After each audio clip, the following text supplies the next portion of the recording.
চড়ক পূজা হলো লোক সংস্কৃতির এক বিশেষ অঙ্গ। চৈত্র সংক্রান্তিতে চড়ক পুজো পালিত হয়। প্রতি বছরের মতো এই বছরও রাজধানীর পূর্ব প্রতাপগড় ঋষি কলোনি এলাকার প্রতাপগড় ইংরেজি মাধ্যম স্কুল ময়দানে কালী, শীতলা, ব্রহ্মা এবং চড়ক পূজার আয়োজন করা হয়। উপস্থিত ছিলেন ডেপুটি মেয়র মনিকা দাস দত্ত। তিনি বলেন, এবছর ৭৬তম চড়ক পূজা আয়োজন করেছে উদ্যোক্তারা। ৩ দিনব্যাপী এক অনুষ্ঠানের আয়োজন করা হয়েছে। দূর দূরান্ত থেকে লোকের সমাগম হয় এই চড়ক পুজোয়। এদিন চড়ক পূজাকে কেন্দ্র করে ব্যাপক উচ্ছ্বাস লক্ষ্য করা গেছে ভক্তদের মধ্যে। আজকে অনেক দিন যাবৎ হইতেছে, যারা করতো তারা কাল হয়ে গেছে। আমি যে করতেছি আজকে প্রায় ৩০-৪০ বছর করতেছি।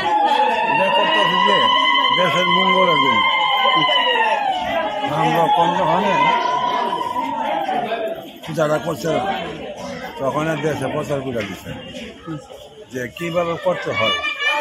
তখন ওই নদীর কিনারে সন্দ্বীপের জন্ম, এই সন্দ্বীপের কিনাই না, এই কাইটাই না, এই শোষণ তৈরি করলেও তখন রাজনৈতিক কাজ করছে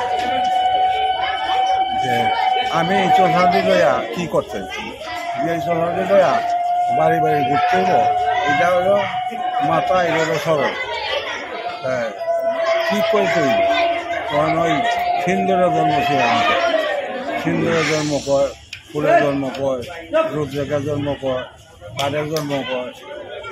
ব্যুরো রিপোর্ট, খবর ত্রিপুরা।